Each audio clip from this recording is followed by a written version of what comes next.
তারা পরম পদ মানে মোক্ষ প্রাপ্ত হয়।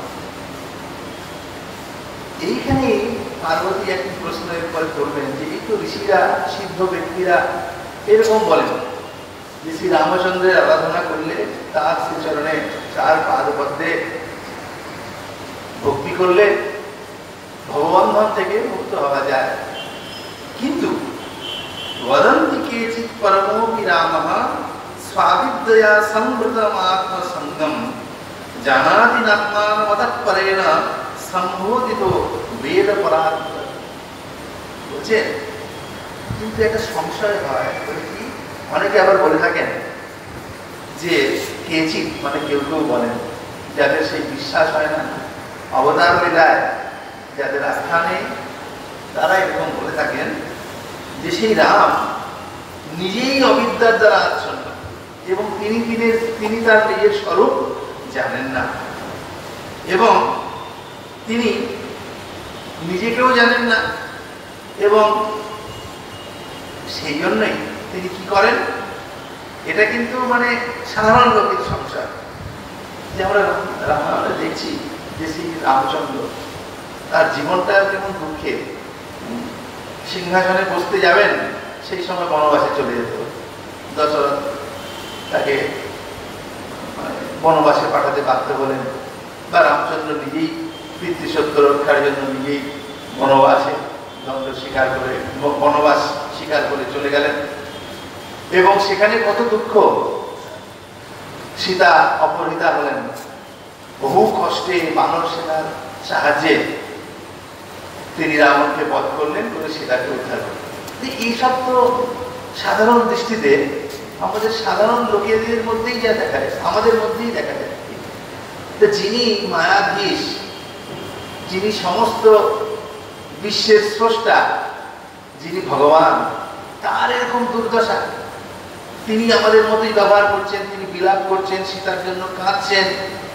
তা তিনি যদি মায়াধীশ ভগবানই হন, তাহলে তিনি এসব করছেন কেন? আমাদের মতো আমরা যেরকম বিলাপ করি মায়াবদ্ধ জীবেরা, তিনি সেরকম করছেন কেন? ফলে আমরা যেরকম মায়াবদ্ধ জীব, আমাদের যে দুর্দশা, সেরকম দুর্দশা তো তারও, সাধারণ লোকের এরকম মনে হয় যে তারও। কাজে সেই ভগবন্ধন মোচনের জন্য তার পায়ে গিয়ে পড়বার কি দরকার? যিনি নিজেই নিজেকে এইসব দুঃখ কষ্ট থেকে মুক্ত করতে পারছেন না, তাকেই ভগবান বলে স্বীকার করে তার কাছে ভগবন্ধনের জন্য তার পাদপদ্মে স্মরণ নিতে হবে কেন? এরকম একটা সংশয় সাধারণের মধ্যে হয়। সেটাই পার্বতী তুলছেন এখানে, যে তিনি তো নিজেকেই নিজে জানেন না, নিজেই অবিদ্যার দ্বারা আচ্ছন্ন হয়েছেন। আর কি यदि स्म जानाति कुतो विलापः श्रिता कृतेन कृतः परेण जानाति नैवं यदि केन सेव्यः समोहि सर्वैरपि जीवयाते। বলছেন যে যদি নিজের তত্ত্ব জানেন, নিজের স্বরূপ তিনি জানেন, যিনি নিজে যিনি আপ্তকাম পূর্ণকাম অকাম, তিনি এই সীতার জন্য কেনই বিলাপ করলেন, সীতার জন্য এত দুঃখ করলেন? কাজেই এই একটা সংশয় হয় যে তিনি ভগবান কিনা, শ্রী রামচন্দ্র ভগবান কিনা। অত্রোত্তরং কিং বিদিতং ভবদ্ভিঃ তদ্ব্রূতমে সংশয় ভেদি বাক্যম। ত্বম সংশয় ভেদি বাক্যম ব্রুত। আমার এই যে সংশয়, তার ভেদকারী, সেই সংশয় ভেদি মানে এমন কথা বলো, এমন বাক্য বলো যাতে আমার এই সংশয়টা দূর হয়, মানে আমার এই সংশয়টা তুমি দূর করো। এটি পার্বতী ভগবান শঙ্করের কাছে নিবেদন রাখলেন। তখন মহাদেব তার উত্তর দিচ্ছেন যে শ্রী রামচন্দ্রের প্রকৃত স্বরূপ কি, সেটা তিনি এবারে ব্যাখ্যা করবেন। বলছেন যে এই যে রাম, এরপরে শঙ্কর বললেন যে তুমি পার্বতীকে বলছেন যে তুমি ভক্ত, তুমি এই যে প্রশ্ন রাখলে শ্রী রামচন্দ্রের প্রকৃত স্বরূপ বিষয়ে তোমার যে জিজ্ঞাসা উদিত হয়েছে, আমি তার উত্তর দিচ্ছি। তুমি ভক্তিপূর্বক আমাকে এই রামের স্বরূপ ভাষণে প্রচলিত করলে। তার উত্তরে এবারে দিচ্ছেন, বলছেন যে রাম পরাত্মা প্রকৃতির অনাদি আনন্দ এক পুরুষত্বমোহি সমায়া কৃষ্ণবিদং সৃষ্টা নভোবদন্তর বহিরাস্তি করিয়া। বলছেন যে রামচন্দ্র আগেই সিদ্ধান্তটা বলেছেন, তারপরে তার ব্যাখ্যা করছেন যে না, রামচন্দ্র আমাদের মতো বদ্ধ জীব নন, তিনি পরমাত্মা এবং তিনি প্রকৃতির থেকে ভিন্ন এবং তিনি আনন্দ স্বরূপ, সচ্চিদানন্দ স্বরূপ। তিনি নিজের মায়ার দ্বারা এই সমস্ত জগৎকে সৃষ্টি করেছেন, জগৎ সৃষ্টি করেছেন এবং সমস্ত কিছুর ভেতরে তিনি প্রবিষ্ট হয়েছেন, বাইরেও আছেন ভেতরেও আছেন, সমস্ত ব্যক্ত করে তিনি অবস্থান করছেন। দেখি অধ্যাত্ম রামায়ণ, এখানে আমাদের বেদান্তের তত্ত্ব এখানে পরিবেশিত হয়েছে, সাংখ্যের কথাও আছে, এই এখনই আমরা পাব। দেখবেন কোনো একটা জায়গাতে আমাদের সাংখ্যই বলুন বেদান্ত বলুন, এই দুটোর কোনো একটা অংশে একটি জায়গাতে খুব মিল আছে। সেই মিলটা আগে একটুখানি ধরে নেওয়া ভালো, বুঝে নেওয়া ভালো। অদ্বৈত বেদান্তের মতে এক পরব্রহ্ম আছে, এক ব্রহ্ম আছে, তার কোনো বিকার নেই, আকার নেই, কিছু নেই, তিনি অবিকৃত অবস্থায় আছেন ব্রহ্ম। এই যে অজ্ঞান বা অবিদ্যাবশত সেই ব্রহ্মেতেই জগৎ সংসার অধ্যস্ত হয়েছে। জীব ঈশ্বর এই সমস্ত ভেদ, জীবেদের মধ্যে যে পরস্পর ভেদ, এগুলো অবিদ্যার দ্বারাই হয়েছে। এই ব্রহ্মকে আধার করতে পারেন, যেমন কিনা একটা স্ক্রিন, পর্দা, তাতে আমি বাইরে থেকে ফোকাস দিয়ে আলো দিয়ে সেই পর্দার উপরে আমি কত কিছু দেখাই, এটা আরোপ করি, একটা লাইট ফেলি, তাতে কত রকম কিছু ছবি দেখা যায়, কত কিছু। তখন আর পর্দাটা পর্দা বলে মনে হয় ওখানে কোনো মানুষ, জীব ইত্যাদি সমস্ত ঘুরে বেড়াচ্ছে, মানে ওটা ওর উপরে আরোপিত। যেমন কিনা এটা সবাই জানেন যে একটা রজ্জু, সেই রজ্জুতে যেমন সর্পের ভ্রম হয়, আসলে ওটা রজ্জু, সর্প নয়, কিন্তু যেন একটা সাপ শুয়ে আছে বলে মনে হয়, কিন্তু রজ্জু তো কিন্তু তার সর্পেই আছে। সেই রকম এই যে ব্রহ্ম, তিনি কূটস্থ, তিনি অবিকারী, সেই ব্রহ্মেতে এই অবিদ্যার যে দ্বারা এই জীব জগতে সমস্ত সৃষ্টি হয়েছে, এগুলো সমস্তই অদ্বৈত বেদান্তের দৃষ্টিতে একটু মিথ্যা, এগুলো সব মায়ার খেলা, এরকম মনে। এবং সেই চিৎস্বরূপ, সৎস্বরূপ, চিৎস্বরূপ, আনন্দ স্বরূপ যে ব্রহ্ম, সেই ব্রহ্মতে এই অবিদ্যার দ্বারা এই যে জীব ইত্যাদি উপাধিবশত যে এই রাম, শ্যাম, যদুমধু বিভিন্ন রকমের জীব হয়, অবিদ্যা তো চেতন নয়, কিন্তু তার সৃষ্ট বস্তুর মধ্যে এই চৈতন্য আসলে ব্রহ্মেরই চৈতন্য, তাদের প্রতিফলিত। আবার সাংখ্য যোগের দৃষ্টিতে যে পুরুষ হচ্ছে অবিকারী, পুরুষই হচ্ছে আত্মা। তো সেই পুরুষের ছায়া প্রকৃতি রূপ দর্পণে পড়ে এবং সেই প্রকৃতিরই বিকার, সেই প্রকৃতি, জীব জগৎ, এই সমস্ত সবকিছু হয়েছে এবং সেই চেতন পুরুষের ছায়া তার উপরে আপতিত হওয়াতে এই জীবের মধ্যে চলন, ভাষণ ইত্যাদি চৈতন্য ধর্ম আরোপিত হয়েছে। এবং এই যে জীব, সেগুলো আসলে প্রাকৃত জীব, প্রকৃতির উপাদানে তৈরি, তাতে পুরুষের ছায়া পড়েছে। প্রকৃত পুরুষের কোনো বন্ধন বা মুক্তিও নেই, বন্ধন না থাকলে মুক্তি থাকবে না। কিন্তু সেই প্রাকৃত পুরুষের উপরে সেই পুরুষের বিম্ব পড়ে, ফলে সেই প্রাকৃত পুরুষেরই বন্ধন হয়, তারই মুক্তি হয়। এবং তার মধ্যে যে চেতনের মতো ব্যবহার দেখা যায়, সেটা সেই পুরুষের ছায়া আপাদন বসত, সেই পুরুষের ছায়া তাদের পড়েছে। তার মানে এই সবগুলোতেই একটা আরোপ আছে। আরোপ হচ্ছে এক ধরনের ভ্রমক জ্ঞান। এই যে একটা রজ্জুতে সর্পের জ্ঞান হলো, এইটাকে আমাদের শাস্ত্রে আহার্য জ্ঞান বলেছেন। একটা আরোপ, মানে যেটা যা নয় সেটাতে তার আরোপ। আরোপের কথা আমরা একটু পরে আবার আসছি, আর একটু ব্যাখ্যা করে বলবো। এই যে সমস্ত জগৎ, সেই জগৎ আমরা বলি এই ঈশ্বর, অদ্বৈত বেদান্তের দৃষ্টিতে সেই ঈশ্বরেও ঔপাধিক একটা সমষ্টি অজ্ঞান আর ব্যষ্টি অজ্ঞান আমাদের অদ্বৈত বেদান্তে আছে, যে আসলে সেই একই ব্রহ্ম আছে, কিন্তু সেই অবিদ্যাবশত এই ঈশ্বর, এই সৃষ্টি, এবং সৃষ্টি হলেই তার একজন স্রষ্টা থাকবেন, তিনি হচ্ছেন গিয়ে ঈশ্বর। এবং সেই ঈশ্বর হচ্ছে একটা সমষ্টি, আর জীব হচ্ছে ব্যষ্টি, তার অন্তর্গত।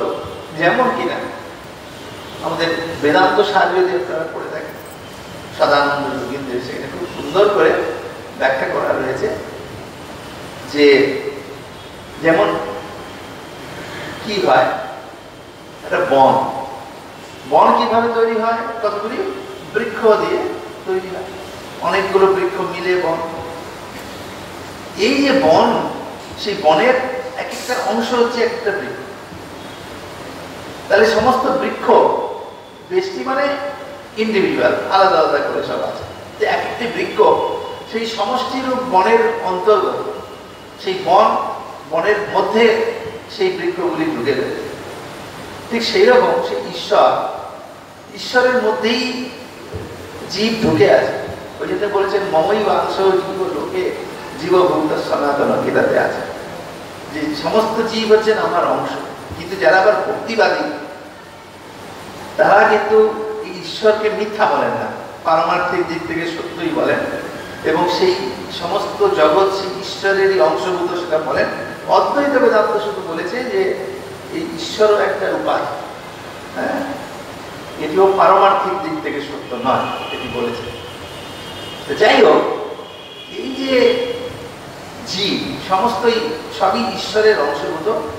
ঈশ্বর তার ভেতরে আছেন, বাইরে আছেন, সমস্ত ব্যক্ত করেই ঈশ্বর রয়েছেন। এখানে মহাদেব বলছেন, শঙ্কর বলছেন যে এই সমস্ত জগৎ সেই রাম, যিনি ঈশ্বর পরমেশ্বর, তিনি জগৎ সৃষ্টি করেছেন, করে তার ভেতরেও আছেন, বাইরেও আছেন। আর যদি সেই ব্রহ্মরূপে দেখেন, তাহলেও তো সেই একই কথা। অদ্বৈত বেদান্তের তত্ত্ব দিয়ে যদি ধরবার চেষ্টা করেন, সেই ব্রহ্মই তো আসলে আছে, আর তো সমস্ত মিথ্যা। সেই ব্রহ্মই সব জায়গাতে ওতপ্রোত হয়ে রয়েছে। এই একটি যেমন রজ্জুর মধ্যে সাপের যে ভ্রম হলো, আসলে তো ওটা রজ্জুই রয়েছে।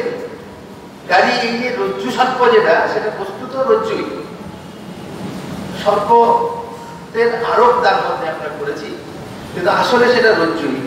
কাজে এই জগৎ যদি ব্রহ্মেতে অধ্যস্ত হয়, মায়ার দ্বারা সৃষ্ট হয়, তার মূলে যে ব্রহ্ম, যিনি অনুপহিত চৈতন্য, মানে উপাধি তার মধ্যে আরোপ না করলে যে নিরুপাধি যে ব্রহ্ম, সেই ব্রহ্মই সারাৎসার, সেই ব্রহ্মই রয়েছেন, আর কিছু নেই।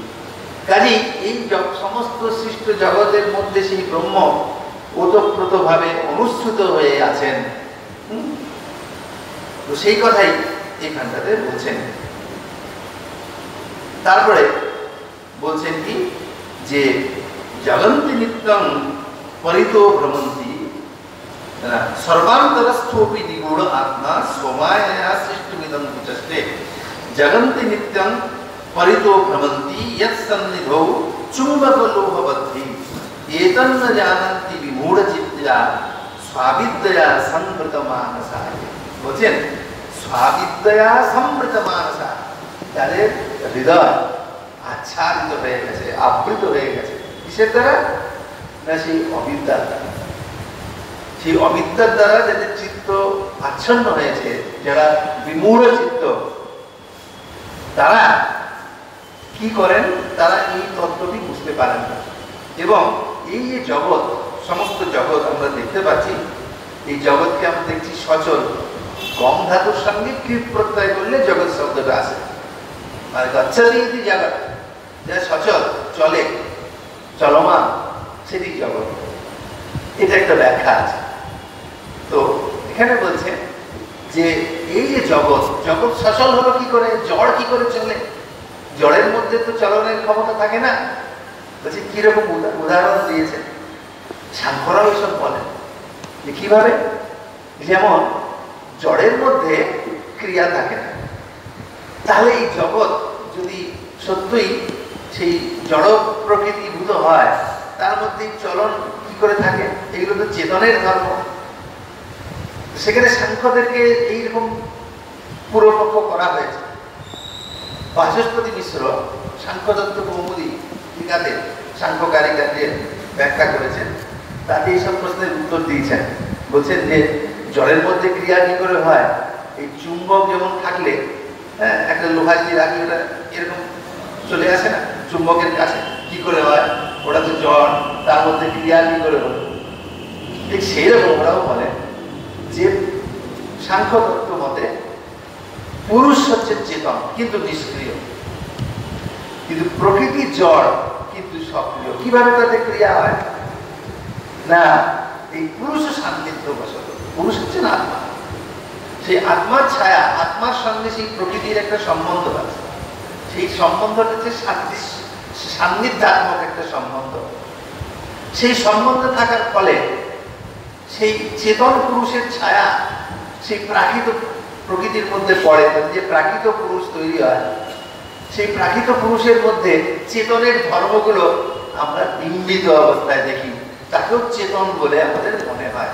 এইটাই এখানটায় বলছেন যে জগন্তে নিত্যং পরিত ভ্রমন্তি যৎ সন্নিধৌ চুম্বক লোহবৎ। চুম্বক এবং লোহার মতো, চুম্বক থাকলে তার সামনে লোহা আসলে সেই জড় লোহার মধ্যেও যেমন ক্রিয়া উৎপন্ন হয়, চুম্বকের কাছে চলে আসে, ঠিক সেই রকম এই পুরুষ আত্মা, তার সামনে পড়লে পরে এই প্রাকৃত যে পুরুষ, প্রাকৃত যে বস্তু, তার মধ্যেও ক্রিয়া আমরা দেখতে পাই। এতন্দ্র জানন্তি বিমূঢ় চিত্তা স্বাবিদ্যয়া সংবৃত মানসাতে। তারা এটা বুঝতে পারে না, যাদের চিত্তটা অবিদ্যার দ্বারা আচ্ছন্ন হয়ে আছে। এবং তারাই কি করে, এই যে পার্বতী তুমি প্রশ্ন করছো যে শ্রী রামচন্দ্র তিনিও তো আমাদের মতো, মানে সাধারণ জীবের মতোই তিনি দুঃখ কষ্টে আক্রান্ত, এই যে ধারণাগুলি করছো, এগুলো তো আসলে তুমি যা বলছো সেগুলো তো সাধারণ মোহগ্রস্ত জীবেরই কথা। তারা কেন এটা করেন?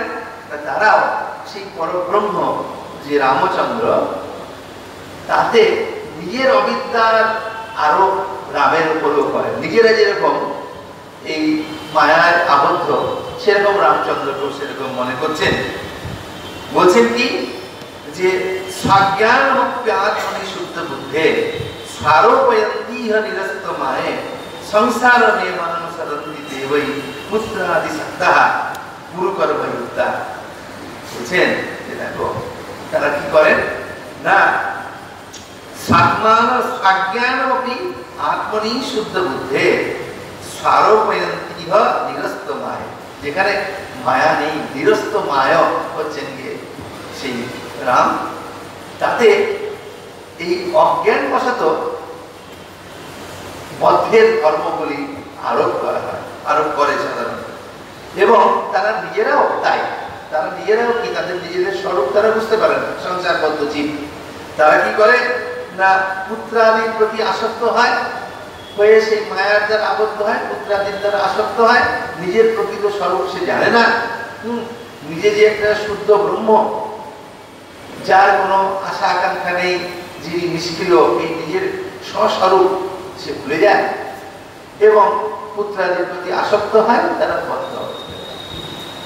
ঠিক সেই রকম জানন্তি নৈবং হৃদয়ে স্থিতং হই জামি কর্ম কণ্ঠকতম যথাজ্ঞা যথা প্রকাশো নতু বিদ্যতে রহু জ্যোতিস্বভাবে পরমেশ্বরে কথা বলছে। যে তারা তাদের প্রকৃত স্বরূপ জানতে পারে না, এবং সেই রামচন্দ্রকেও তারা ঠিক করে বুঝতে পারে না। কাজে তুমি যে বলছো যে রামচন্দ্র এই শোক দুঃখের দ্বারা আক্রান্ত, সেটা আসলে আরোপ করে আমরা বলছি, প্রকৃত তত্ত্ব জানতে পারি না। ভগবত গীতাতেও ভগবান বলছেন অবয়ানন্দি মূঢ়া মানসিক তনুমাশ্রিতম পরম ভাবমাজানন্ত মম ভূত মহেশ্বর। যে আমাকে ভূত মহেশ্বরম, সমস্ত ভূতের আমি যে ঈশ্বর, আমাকে মূর্খরা তারা অবজানন্তি, অবজ্ঞা করেন। কিভাবে? যে তারা ভাবেন যে এই তো মানসিক তনুমাশ্রিতম, মনুষ্য শরীর অবলম্বন করে ইনি রয়েছেন, ইনিও আমাদের মতোই মানুষ, কিন্তু আমি যে সমস্ত ভূতের ঈশ্বর, সমস্ত জগতের ঈশ্বর, জগদীশ্বর, আমার এই তত্ত্ব তারা বুঝতে পারেন না মোহবশত। ঠিক এইটারই প্রতিধ্বনি আমরা এখানটায় দেখতে পাচ্ছি। এবং আমরা যদি কথামৃত দেখি, কথামৃততে পড়েছি, সেখানেও ঠাকুর অনেকবারই বিভিন্ন প্রসঙ্গে বলেছেন যে অবতার লীলা বোঝা খুব কষ্ট। এই ছোট্ট একটি দেহের মধ্যে যিনি সমস্ত জগতের নিয়ন্তা, জগদীশ্বর, যার মধ্যে সমস্ত জগৎ আছে, যিনি জগতের সব মধ্যে ওতপ্রোতভাবে জড়িত হয়ে রয়েছেন, অনুপ্রবিষ্ট হয়ে রয়েছেন, সেই বিরাট পরমাত্মা ঈশ্বর, তিনি ছোট্ট দেহের মধ্যে কি করে থাকবেন, এই যে সাধারণ লোক বুঝতে পারেন। এবং তারও রূপ দেখতে পায় সবাই, তারও বাহ্যিক যে সাধারণ লোকের মতো ব্যবহার দেখে সাধারণ মানুষের ধারণা করাই খুব কঠিন, অবতার লীলাতে বিশ্বাস হওয়া খুব কঠিন, এটা বলছে। এবং শ্রী ঠাকুর যখন তার এই শরীরে অবস্থান করেছেন, কতজন তার তত্ত্ব বুঝতে পেরেছেন? সেই সময় অনেক তথাকথিত বিখ্যাত ব্যক্তিরাও ছিলেন, তারা কতজন গিয়ে তার কাছে শরণাপন্ন হতে পেরেছেন? সেইটাই হচ্ছে কথা, যে অবতার তত্ত্ব বিশ্বাস হওয়া খুব কঠিন। অনেকেই সেই সময় সন্দেহ প্রকাশ করেছেন। তো এই কথাই এখানেও বলছেন। এবং এই যে সাধারণ জীব, তারা তাদের নিজের তত্ত্ব বুঝতে পারে না। কেন? গলাতে যদি একটা হাড় থাকে, অনেক সময় আমরা ভুলে যাই যে গলাতেই সেই হাড়টা রয়েছে, এদিক ওদিক খুঁজি, কিন্তু আসলে আমার গলাতেই রয়েছে। কেউ একজন দেখিয়ে দেন, তখন বুঝতে পারি। যখন গুরুর উপদেশে আমরা সাধন ভজন করি, তখন আমরা বুঝতে পারি এটা তো আর দূর থেকে কিছু আমি পাচ্ছি না, আমি মুক্ত স্বভাবই আছি, সেটা ভুলেছিলাম। সেই অজ্ঞানটা দূর হয়ে যায়, আর কিছু নতুন করে পাওয়া যায় না। ওই জন্য ব্রহ্মজ্ঞানকে প্রাপ্য বলেননি অদ্বৈত বেদান্তে, যে এটা আমাদের আছেই, শুধু আচ্ছাদিত হয়ে রয়েছে, সেই আচ্ছাদনটা শুধু সরে যায়, আবরণটা শুধু সরে যায়। বাইরে থেকে কোনো মুক্তি কিছু আসলে বাইরে থেকে আমদানি করার মতো নয়, যেটা আমার ছিল না সেটা বাইরে থেকে পেলাম, এমন কোনো বস্তু সেটা নয়। কাজেই এখানে বলছেন যে বিশুদ্ধ বিজ্ঞান ঘনে রঘুত্তমে অবিদ্যা কথম স্যাৎ পরত পরাত্মনি যথাহি চাক্ষণা ভ্রমতা গৃহাদিকং বিনষ্ট দৃষ্টের মতীব দৃশ্য। এটা একটা খুব বড় কথা। আমাদের এই যে প্রত্যক্ষাত্মক যে জ্ঞান হয়, প্রত্যক্ষ হয়, সেই প্রত্যক্ষ সবসময় যে সঠিক হয় তা নয়, তাই না? আমরা যে চোখে দেখি তা সবসময় যে ঠিক তা তো নয়। চোখের দর্শনের মধ্যে ভুল থাকে বলেই তো আমরা রজ্জুতে সর্পের জ্ঞান করি, দেখার ভুল। সে দেখার ভুল অনেক রকম ভাবে হয়। বৌদ্ধ দর্শনে যেসব, সব দর্শনই আছে, বৌদ্ধ দর্শনের ধর্মকীর্তি ন্যায়বিন্দু বলে একটা বই লিখেছে। সেই বইতে উনি দেখিয়েছেন প্রত্যক্ষের কত রকম ভ্রান্তি। তার মধ্যে একটা এইখানে দিয়েছেন যে নৌ ভ্রমণ, নৌকায় ভ্রমণ করলে, যখন আমরা নৌকায় যাই তখন দেখতে পাই যে আমরাও চলছি, তার থেকে তটে নদীর উভয় কূলে যে সমস্ত ঘর বাড়ি সেগুলোও যেন চলছে। বাংলায় একটা কবিতাও আছে, যেন আমরা গাড়িতে করে যখন যাই যেন সব যেন ছুটছে আমার আশেপাশের সব। এটা কেন হয়? আসলে তো সেগুলো ছুটে না। কি হয়? আমরা ছুটছি, গাড়িতে করে দৌড়াচ্ছি, আমার চোখ আমাদের প্রত্যক্ষ হয় কি করে? আমাদের যে চক্ষু, চক্ষুর ইন্দ্রিয় খুব সূক্ষ্ম, আলোক ও রশ্মি। এই চোখ থেকে মানে আমাদের এইটা তো আধা, এই যে মাংসপিণ্ডটা দেখছেন, ইন্দ্রিয় তার ভেতরে আছে, সেই ইন্দ্রিয় এখান থেকে বেরিয়ে সেই অর্থের সঙ্গে সন্নিকৃষ্ট হয়। হ্যাঁ, আমাদের যতগুলো ইন্দ্রিয় আছে, ইন্দ্রিয়ের সাহায্যে তো আমরা অর্থের জ্ঞান করি। সে অর্থের সঙ্গে কানেকশন না হলে পরে কখনো সেটার বোধ আমার হবে না। একটা মিষ্টি খাচ্ছেন, রসগোল্লা, যতক্ষণ না রসনেন্দ্রিয়ের সঙ্গে তার কন্ট্যাক্ট হচ্ছে ততক্ষণ তার আপনি ওটার স্বাদ পাচ্ছেন না, তাই না? এই ইন্দ্রিয় সবসময় সেই বস্তুটাকে প্রাপ্ত হয়েই বস্তুর আস্বাদনটা, বস্তুর জ্ঞানটা করায়। এই যে আমাদের চক্ষু, কর্ণ, নাসিকা, জিহ্বা, ত্বক, এই যে ত্বক ইন্দ্রিয়, এটা যদি তারা আপনি কাউকে স্পর্শ না করেন তাহলে তো এইটাকে যদি স্পর্শ না করি তাহলে দূরে হাতটা রাখি তাহলে তো হবে না।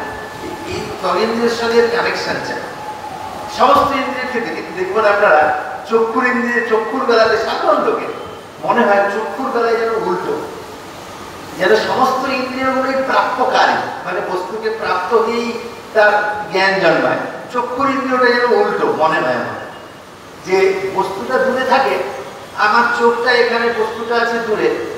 এই চক্ষুর ইন্দ্রিয়ের বেলা চক্ষুর মনে হয় আপাতত যে এটার সঙ্গে বস্তুটার কন্ট্যাক্ট হচ্ছে না, ও দূরে আছে, তফাতে আছে, তা সত্ত্বেও আমার চক্ষুর ইন্দ্রিয়টাকে গ্রহণ করছে। বড় উল্টোটা হয়, আপনি হাত দিয়ে এটাকে ছুলে আপনি স্পর্শ করতে পারবেন, দূরে হাতটা রাখলে দেখবেন না, এর অনুভব করতে পারবেন না। কিন্তু এটাকে যদি চক্ষুর ইন্দ্রিয়ের দ্বারা অনুভব করতে চান, এই চোখে লাগালে কিছুই দেখতে পাবেন, দূরে রাখলেই দেখতে পাবেন। এই ইন্দ্রিয়ের বেলাতে উল্টো কেন? বলে না, এখানেও কিন্তু ইন্দ্রিয়ের সঙ্গে কন্ট্যাক্ট হয়, কন্ট্যাক্ট না হলে হয় না। চক্ষুর ইন্দ্রিয়ের বেলা এইটুকুই যে এই ইন্দ্রিয়টা এখান থেকে বহির্গত হয়, ওই ইন্দ্রিয়ের এই ক্ষমতা আছে চক্ষুর ইন্দ্রিয়ের, যে এই ইন্দ্রিয়টা এখান থেকে বহির্গত হয়ে ওই বস্তুর সঙ্গে সংশ্লিষ্ট হয়। কাজে সমস্ত ইন্দ্রিয়ই বস্তুকে, ওই জন্য চক্ষুর ইন্দ্রিয় প্রাপ্যকারী নয় বলে কেউ কেউ তুলেছেন। তো সিদ্ধান্তে বলছেন না, চক্ষুর ইন্দ্রিয় প্রাপ্যকারী, সমস্ত ইন্দ্রিয় যেমন বস্তুকে প্রাপ্ত হয়েই তার জ্ঞান জন্মায়, চক্ষুর ইন্দ্রিয় তাই। তো এই চক্ষুর ইন্দ্রিয় যখন মানে আপনি হাঁটছেন, তো আপনার সঙ্গে সঙ্গে ইন্দ্রিয় ছুটছে, ইন্দ্রিয়টাও চলছে, ফলে ওই ইন্দ্রিয়ের সঙ্গে বাহ্য বস্তুর যে কানেকশনটা হয়, ফলে সেটা তো একটা আরোপ, এটাও একটা আরোপ বশত ওই বস্তুগুলোকেও সচল বলে আপনার ভ্রম হয়। ওটাও রজ্জুতে সর্পের ভ্রমের মতো একটা ভ্রম।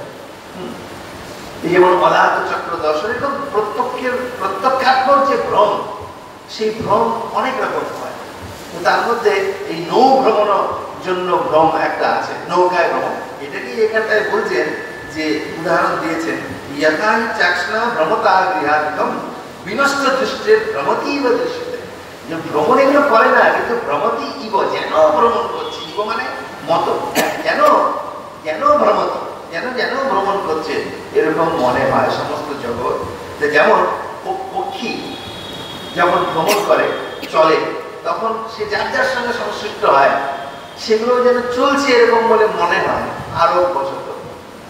ঠিক সেই রকমই এখানেও তাই হয়, সেই অবিদ্যাবশত আমাদের এই জগতের সমস্ত বস্তুকে, এই যে ব্রহ্ম, প্রকৃত ব্রহ্মের স্বরূপ আমরা বুঝতে পারি না, সেই অবিদ্যার দ্বারা এটা আমাদের ভ্রম জ্ঞান হয়, যে এই যে ভেদ, সেই ভেদ জ্ঞান আমাদের ভ্রমবশত হয়ে থাকে।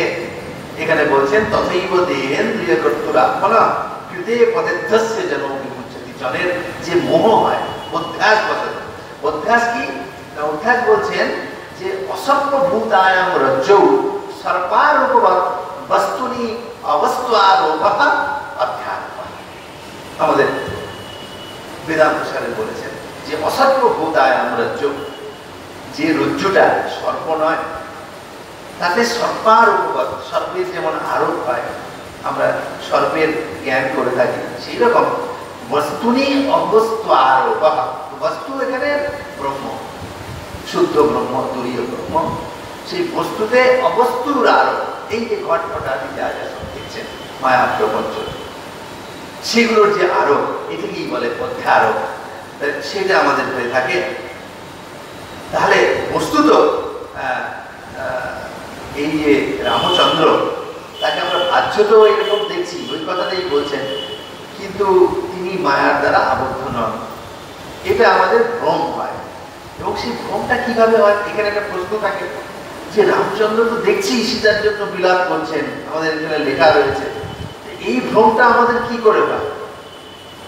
এই ভ্রমটা আমাদের কি করে হয়? বলছি যেরকম আমাদের রজ্জুতে সর্পের ভ্রম হয়, ব্রহ্ম তো সর্প নন, ব্রহ্ম তো জগৎ নন, যেমন রজ্জুটা সর্প নয় কিন্তু ওটাকে সর্প বলে মনে হয়, সেই রকম এই জগতেরও ভ্রম, জগতের সমস্ত জাগতিক যে বস্তু সেগুলো ব্রহ্মেদের অধ্যস্ত কিভাবে হয়, এবং তার দ্বারাই মনে হয় যে এই ব্রহ্ম, ব্রহ্ম বলে তো আমরা চিনছি না যে এই রামচন্দ্র আমাদের মতোই লোক, তিনিও হাসছেন কাঁদছেন আমাদের দ্বারা, এটা কিভাবে?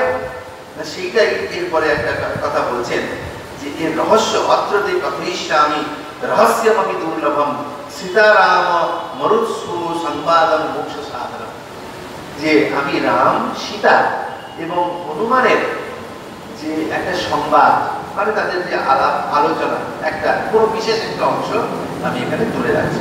এবং সেখানে বর্ণনা করেছেন যে পুরা রামায়ণে রাম রাবণ দৈবকণ্টকম হত্বারণে রণশ্লাঘী সপুত্র বলবাহন ইত্যাদি করে আছে, তার সারটা আমি বলছি।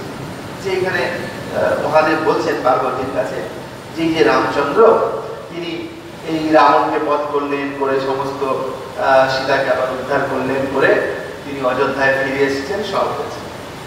তখন তিনি সিংহাসনে সমাসীন হয়েছেন, সীতাও সেখানে রয়েছেন, কিন্তু সেখানে হনুমান, শ্রী হনুমান তিনি কৃতাঞ্জলি হয়ে সেখানে বসে আছেন। বলছেন দৃষ্টা তথা হনুমন্তম প্রাঞ্জলিং পুরতস্থিতম কৃতকার্যম নিরাকাংশম জ্ঞানাপেক্ষণ মহামতিম রাম সীতামুবাচেদম প্রকৃতত্বং হনুমতে নিষ্কলমশোয়ম জ্ঞানস্য পাত্রন্নো নিত্য ভক্তিমান। সীতাকে রামচন্দ্র বললেন, সীতা, এই যে হনুমান এখানে বসে আছে হাত জোর করে, তার কোনো আকাঙ্ক্ষা নেই, সে নিরাকাঙ্ক্ষা। মানে আমাদের অদ্বৈত বেদান্তের যে সমস্ত বেদান্তের অধিকারী প্রসঙ্গে আমাদের সদানন্দ যোগীন্দ্র বেদান্ত সারে বলেছেন যে বেদান্তের অধিকারীকে যিনি এই নিষ্কাম হয়েছেন, যার আর কোনো মানে কর্ম নেই, যিনি শাস্ত্রাধ্যয়নাদির দ্বারা এবং নিষ্কাম কর্মের দ্বারা যার চিত্ত শুদ্ধ হয়েছে, এবং যিনি আত্মতত্ত্ব জানবার জন্য ব্যগ্র হয়ে আছেন, তিনি হচ্ছেন অধিকারী। তাকেই ব্রহ্মিষ্ঠ যিনি গুরু, তিনি ব্রহ্মতত্ত্বের উপদেশ করতে পারেন, সংক্ষেপে। তো এখানেও যেন সেরকম যে রামচন্দ্র বলছেন সীতাকে, এই যে হনুমান তিনি এখানে বসে আছে, সে কে না, সে নিষ্কলমশোয়ং জ্ঞানস্য পাত্রন্ন নিত্য ভক্তিমান। তিনি নিত্য ভক্তিযুক্ত এবং নিষ্কলমশ, তার কোনো পাপ নেই, এবং জ্ঞানের পাত্র, মানে তিনি জ্ঞান লাভের অধিকারী। কাজে একে তুমি তত্ত্ব উপদেশ করো, প্রকৃত তত্ত্ব, আমার যে তত্ত্ব, আমার যে স্বরূপ, সেটা একে বলো। তথেতি জানাতি প্রাহ তত্ত্বং রামস্য নিশ্চিতম হনুমতে প্রপন্নায় সীতা লোক বিমোহিনী। সীতা তখন সেই হনুমানকে সেই রামের প্রকৃত তত্ত্ব বলছেন। কিভাবে বলছেন? যে রামং বিদ্ধি পরং ব্রহ্ম সচ্চিদানন্দ নন্দমাদ্বয়ম সর্বপাধিবিনির্মুক্তম সত্তা মাত্র গোচরম আনন্দম নির্মলম শান্তম নির্বিকারম নিরঞ্জনম সর্বব্যাপীনম আত্মানম সপ্রকাশম অকল্মষম। তুমি রামকে জানবে, তিনি অকল্মষ, তার ভেতরে কোনো কল্মষ নেই, তিনি নিরঞ্জন, তিনি আনন্দ স্বরূপ, তিনি সৎস্বরূপ, তিনি চিৎ স্বরূপ, তিনি আনন্দ স্বরূপ, সচ্চিদানন্দ অব্যয় হচ্ছেন এই রামচন্দ্র। তখন হনুমানের মনে স্বাভাবিকভাবে প্রশ্ন হয়, না তিনি এই যে এত কিছু করলেন, এই লঙ্কায় গেলেন, সীতাকে উদ্ধার করলেন, রাবণকে বধ করলেন, এসে উত্তর এখন দিচ্ছেন। সীতা বলছেন মান বিদ্ধি মূল প্রকৃতি স্বর্গস্থিত্যন্তকারিণীম তস্য সন্নিধি মাত্রেণ সৃজামিদম অতন্ত্রেণ। তো বলছেন যে ইনি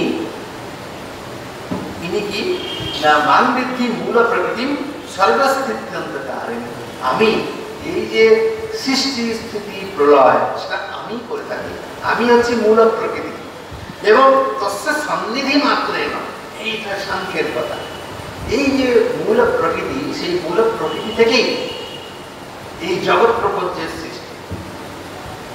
পুরুষের সান্নিধ্যে যোগ দর্শনে দেখুন, আমাদের সাংখ্য শাস্ত্রে ঈশ্বর বলে আলাদা কোনো তত্ত্ব স্বীকৃত হয় না, পুরুষ আর প্রকৃতি।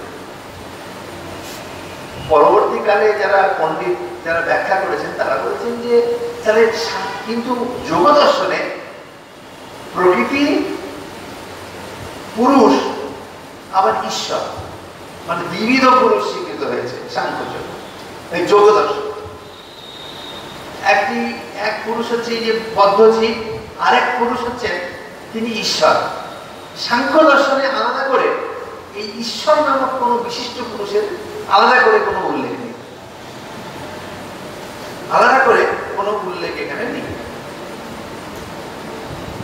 তো ঈশ্বরের আলাদা উল্লেখ নেই, কিন্তু শাস্ত্রকাররা বলেছেন যে সাংখ্য দর্শন কিন্তু ঈশ্বরকে অস্বীকার করেনি, ওই পুরুষের মধ্যেই ঈশ্বরের অন্তর্ভাব হবে, কিন্তু যোগ দর্শনে বলেছেন ক্লেশ কর্ম বিপাক শরীর অপরানুষ্ঠ পুরুষ বিশেষ ঈশ্বর।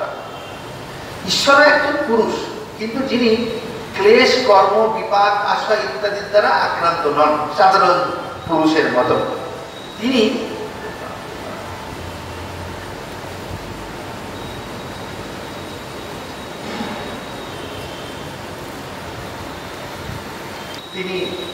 আক্রান্ত নন, ঈশ্বর। তো এখানে বলা হচ্ছে যে সীতা বলছেন যে সেই ঈশ্বর আমাদের যোগ দর্শনে, সেই ঈশ্বর জগৎ সৃষ্টি করেন, সেই ঈশ্বর সেখানে থাকেন, ঈশ্বরের সান্নিধ্যে সেই প্রকৃতির মধ্যে সেই পুরুষের, জীব পুরুষের ছায়া পড়ে, মানে সাধারণ পুরুষের ছায়া পড়ে। সেই পুরুষের বিম্ব সেই প্রকৃতির মধ্যে পড়ে, সেই প্রাকৃত পুরুষই বদ্ধ হন, মুক্ত হন, এবং প্রকৃতি সেই পুরুষের সান্নিধ্যে সেই প্রাকৃত পুরুষের ভোগের জন্য এই জগৎ প্রপঞ্চ সৃষ্টি করেন। কাজেই এই পুরুষ ও প্রকৃতির মধ্যে যে একটা সম্বন্ধ, সে সম্বন্ধ তৈরি হয়। কি হয় যখন এই সাধনার দ্বারা সেই সম্বন্ধটা, পুরুষ প্রকৃতির সম্বন্ধটা ছিন্ন হয়ে যায়? এই ছিন্ন কখন হয়? সত্য পুরুষাত্মতা প্রত্যয়, যে পুরুষ আলাদা, সত্য বা প্রকৃতি সেটা পুরুষের থেকে আলাদা, এই তত্ত্বজ্ঞান যখন হয় তখন এই পুরুষ প্রকৃতির সম্বন্ধটা আর থাকে না, হ্যাঁ, তখনই মুক্তি হয়। যাই হোক, এই যে সৃষ্টি কিভাবে হয়, সেই পুরুষের সান্নিধ্য বশতই সেই প্রকৃতি এই সৃষ্টি করে থাকেন, সেটাই এখানে বলছেন। এবং তস্মান নিধ্যান মায়া সৃষ্টম তস্মিন আরোপ্যতে বুধেই অযোধ্যা নগরে জন্ম রঘুবংশী নির্মলিতানি বলছেন। যে কাজেই এই সীতা কি কথা বলছেন যে আমি হচ্ছে মূল প্রকৃতি এবং রাম হচ্ছেন নির্বিকার নিষ্ক্রিয় ব্রহ্ম বা পুরুষ। তিনি অযোধ্যাতে জন্মাননি, তিনি সীতাকে বিবাহ করেননি, তিনি লঙ্কাতেও যাননি, তিনি রাবণকেও বধ করেননি, তিনি শোকে আক্রান্ত হননি। এগুলো সব আমি করেছি, রাম এগুলো কিছু করেন না, এগুলো আমরা তার উপরে আরোপ করছি। ওই জন্য এখানে বলছেন অযোধ্যা নগরে জন্ম রঘুবংশী নির্মলে বিশ্বামিত্র সহায়ত্তম মখ সংরক্ষণ, তত সব ঘটনাটা বললেন। এই যে অযোধ্যা নগরে জন্মালেন, তারপরে বিশ্বামিত্রের তপবনে গিয়ে রামচন্দ্র বিশ্বামিত্রকে চেয়ে নিয়ে গেছিলেন রাম আর লক্ষ্মণকে, তার যজ্ঞ রক্ষার জন্য রাক্ষসরা সব এসে যজ্ঞ পণ্ড করে দিচ্ছিল, রাম লক্ষ্মণ গিয়ে সেই রাক্ষসদের বধ করলে বলে, এইগুলো এই সমস্ত যে রাম করেছেন বলে আমরা বলি। এবং তারপরে এখানের মধ্যে সব আছে, সেগুলো আমি আর পড়ছি না, এখানে সীতা সেগুলো বলছেন। সেই দণ্ডকারণ্যে গমন, তারপরে সেই মারিচ, যিনি মায়া মারিচ মরণম, এই যে মায়া মারিচ যে একটা মায়া মৃগের রূপ ধারণ করেছিল এবং তাকে রাম হত্যা করলেন। তারপরে সেই জটায়ুর কথা এবং সেই শবরীর কথা এবং সেই সেতু বন্ধ, সুগ্রীবাদের সঙ্গে মিলন, তারপরে রাবণের বধ এবং বিভীষণেরকে রাজ্য দিয়ে রামচন্দ্রদেব পুষ্পক যানে করে ফিরে এলেন। বলছেন এই সমস্ত কিছুই বলছেন অযোধ্যা গমনম পশ্চাৎ রাজ্যে রামাভিষেচনম এবমাদিনী কর্মাণি ময়ৈবাচরিতান্নবি, এগুলো সব তো আমিই করেছি, রাম কিছু করেননি। কাজে এই যে পার্বতী প্রশ্ন করছেন, মহাদেব এটা বলছেন যে মহাদেব এই গল্প বলছেন তো পার্বতীকে, যে সেই হনুমানকে সীতা এই উপদেশ দিচ্ছেন, তুমি যে আমাকে জিজ্ঞেস করছিলে যে রাম যদি পরব্রহ্ম মানে ঈশ্বর হন, তিনি এই শোকমোহের দ্বারা আচ্ছন্ন কেন, তো ওই হনুমানকেই সীতা এই উপদেশটা দিয়েছেন যে প্রকৃতপক্ষে রাম এতে বদ্ধ নন। কাজে এবমাদিনী কর্মাণি ময়ৈবাচরিতান্নবি আরোপয়ন্তি রামেস্মিন নির্বিকারে খিলাত্মনি, অখিলের আত্মস্বরূপ, সমস্ত কিছুর আত্মস্বরূপ যে রামচন্দ্র, সমস্ত প্রপঞ্চ সমস্ত বস্তুর যিনি মধ্যে যিনি প্রধান, যিনি অনুপহিত চৈতন্য, যার উপরেই উপধানের ফলে উপহিত হয়ে এই জগৎ বিরাজ করছে, সেই অখিল আত্মা যে রাম, সেই যিনি নির্বিকার, তাতে আরোপয়ন্তি, লোকেরা অজ্ঞ লোকেরা সেটা তার উপরে আরোপ করে, প্রকৃতির কার্যকে পুরুষের উপর আরোপ করে। সাংখ্য দর্শন এটাই বলে যে প্রকৃত পুরুষ তো কখনো বদ্ধ নন, সে কাঁদেও না হাসেও না, সে মুক্তিও বন্ধও তার নেই, সেও চেষ্টা করে না। তাহলে তপস্যা কে করেন? প্রাকৃত পুরুষই করে। সেইটাই বলছেন রামো ন গচ্ছতি ন তিষ্ঠতি নানু শোচত্যাকাঙ্ক্ষতে তজতি নো ন করোতি কিঞ্চিৎ আনন্দ মূর্তি রচনা পরিণামহীন মায়া গুণানুগত হি তথা বিভাতি, বলে মায়ার বশত তথা বিভাতি, সেরকম ভাবে রামচন্দ্র প্রতিভাত হন, কিন্তু তিনি আসলে আনন্দ মূর্তি এবং তিনি অচল পরিণামহীন, তার কোনো বিকার নেই। কাজেই তত রাম স্বয়ং প্রাহ হনুমন্তর উপস্থিতম শিরুতত্ত্বং প্রবক্ষ্যামি আত্মানার্থ পরাত্মনাম। তিনি রামচন্দ্র এবার সীতা এখানে থামলেন, তখন রামচন্দ্র বলতে শুরু করলেন যে দেখো এই হনুমান, এই যে তত্ত্বটা আমি তোমাকে বলছি, যে এই যে আত্মা পরাত্মা এই ব্যাপারটা কি, এই তত্ত্বটা আমি তোমাকে বলছি। আকাশস্য যথা ভেদস ত্রিবিধো দৃশ্যতে মহান জলাশয়ে মহাকাশস্তদচ্ছিন্ন এব হি প্রতিবিম্বাখ্যমপরম দৃশ্যতে ত্রিবিধম নবঃ। এইটাও কিন্তু অদ্বৈত বেদান্তে, বেদান্ত সারেই আমরা দেখতে পাবো এই যে আরোপটা কিভাবে হয়। এই যে আকাশ, দেখবেন একটা বিশাল পুকুর, পুকুরের মধ্যে যদি পরিষ্কার আকাশ থাকে, সূর্যালোক থাকে, তাহলে আকাশের বিম্বটা সেই পুকুরের মধ্যে পড়ে, তাই না? তাহলে কখনো দেখুন এখানে আমাদের ভ্রম কত রকম ভাবে হয়ে যায়। অনেক সময় মনে হতে পারে এই পুকুরটাই একটা আকাশ, পুকুরটাই একটা বিশাল আকাশ, এরকম মনে হয়। পুকুর আর আকাশের মধ্যে তখন আর ভেদ আমরা করতে পারি না, আসলে তো ভেদই আছে, কিন্তু পুকুরটাকে একটা বড় আকাশ বলে মনে হয়, বিশাল জলাশয়। আবার পুকুরের একটা অংশে যদি আপনার দৃষ্টি পড়ে, সেখানেও তো আকাশের বিম্ব করছে, তখন মনে হয় এটা একটা জলাকাশ, এটা একটা ছোট আকাশ, এটা একটা বড় আকাশ, বিশাল আকাশ।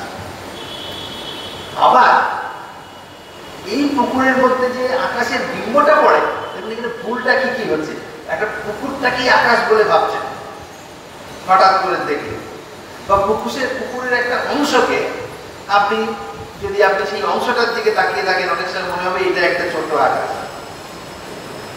আবার আরেকটা ভ্রম কি হচ্ছে, এটা কিন্তু জলাশয়, এটা আকাশ না, এবং জলে যে ছবিটা পড়ছে সেই ছবিটাকেই আপনি আকাশ বলে ভাবছেন।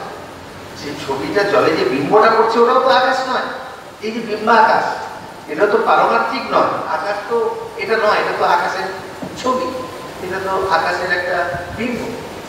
তো সেরকম এখানেও বলছেন তৎসাংবিধান, এখানটায় বলছেন যে এরকম এই যে বিম্ব বুদ্ধবচ্ছিন্ন চৈতন্যম একম পূর্ণ মথাপরম আভাসাৎ আভাসৎ পরম বিম্ব ভূতম এবং ত্রিধাচি। এই যে চিতি, চিতি মানে চৈতন্য, সেই চৈতন্য এরকম তিন রকম চৈতন্য। সেই তিন রকম চৈতন্য কিরকম? একটা হচ্ছে এই যে বুদ্ধবচ্ছিন্ন চেতন, এই যে আমাদের বুদ্ধি, এটা প্রকৃতির পরিণাম। সাংখ্য দত্ত মতে এটা প্রকৃতির পরিণাম। সেই বুদ্ধিটাকে বুদ্ধবচ্ছিন্ন চৈতন্য বলে। সেই বুদ্ধিটাকেই মনে করছি আমরা এটাই যেন পুরুষ, এটাই যেন আত্মা, সেটা হচ্ছে বুদ্ধবচ্ছিন্ন চেতন। আর একটা মনে হয় যিনি সর্বত্র পরিপূর্ণ, এই যে ঈশ্বর চৈতন্য, সেটাও সাংখ্যের দৃষ্টিতে একটা ঈশ্বর চৈতন্য। সেটাও তো এই যে পুরুষের একটা প্রকৃত, এই যে ঈশ্বর সমস্ত কিছু করছেন, প্রকৃত পুরুষের মধ্যে তো কোনো ক্রিয়া নেই, প্রকৃতি সেটা করছে। কাজে এখানে কিরকম চৈতন্য না বলছেন একম পূর্ণ মথাপরম, এটা পূর্ণ চৈতন্য। সেটাও কিন্তু একটা আরোপ। আর একটা কি প্রতিবিম্বিত চৈতন্য, সেটা কি বলে আভাস, চিতের আভাস সেখানে পড়ে। তো এইখানেই বলছেন সাবাস বুদ্ধের কর্তৃত্বম অবিচ্ছিন্নে বিকারিণী সাক্ষিণ্যে আরোপতে ভান্যা জীবত্বম চ তথা বুদ্ধ। এইখানটাতেই এই আভাস হস্তু নৈশা বুদ্ধি, এই আভাস যেটা, এই যে বিম্বকে আপনি বিম্বটাকেই আকাশ বলে ভাবছেন, এটি মিথ্যা। সেরকম এই যে কর্তৃত্ব, পুরুষের কোনো কর্তৃত্ব কিছু নেই। এই প্রকৃতির উপরে সেই পুরুষের বিম্বপাত হয়েছে, সেই প্রকৃতির কর্তৃত্বটা পুরুষের মধ্যে আরোপিত হয়েছে।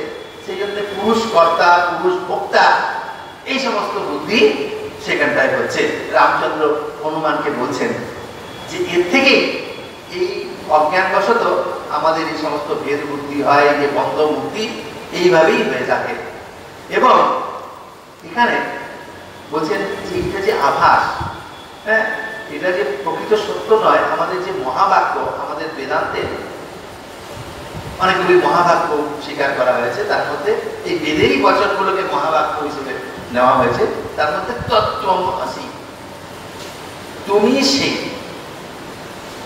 তা এখানে এই তৎপদের দ্বারা ঈশ্বরকেও যদি কেউ ঈশ্বরের দৃষ্টিতে দেখে, তাহলে তুমি হচ্ছে সেই ঈশ্বর এই হিসেবে দেখা যায়, বা তুমি হচ্ছে সেই ব্রহ্ম এই হিসেবে যদি দেখি আমরা, সেখানে এই তৎ আর তম এদের মধ্যে বিশেষ বিশেষণ ভাব আছে, আধারাদেয় ভাব আছে, এবং নানা রকম ভাবে ওটা ব্যাখ্যা করেছেন শাস্ত্রীয় ভাবে। সেটা এই সমাজে বক্তব্য নয়।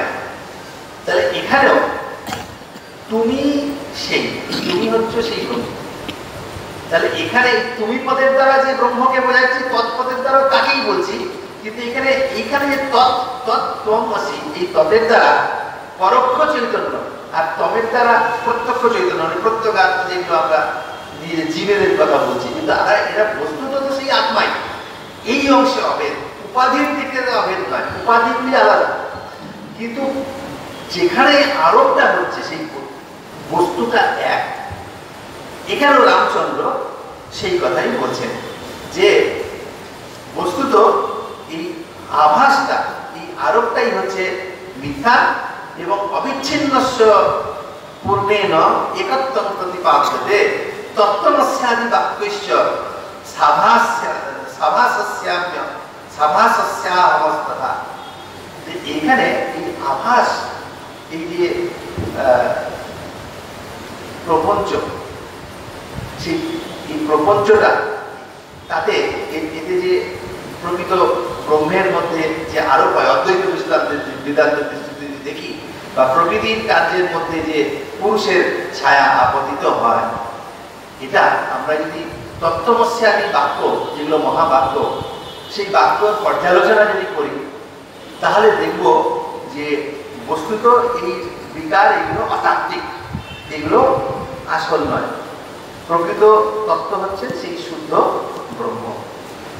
কাজেই এখানে রামচন্দ্র বলছেন যে এটাই হচ্ছে তত্ত্ব। কাজেই আমি এই সমস্ত কিছু করিনি, এগুলো সব প্রকৃতির কাজ।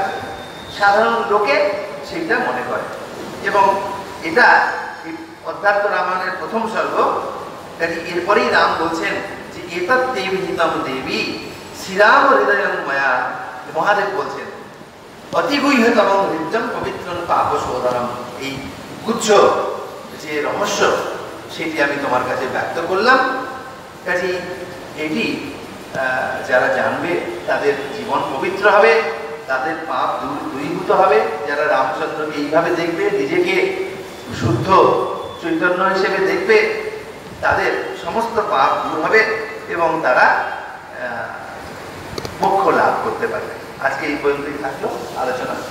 ওম নিরঞ্জনম নিত্যমনন্ত রূপম ভক্তানুকম্পাত্রিত বিগ্রহম বৈ ঈশাবতারম পরমেশমিত্যম তং রামকৃষ্ণ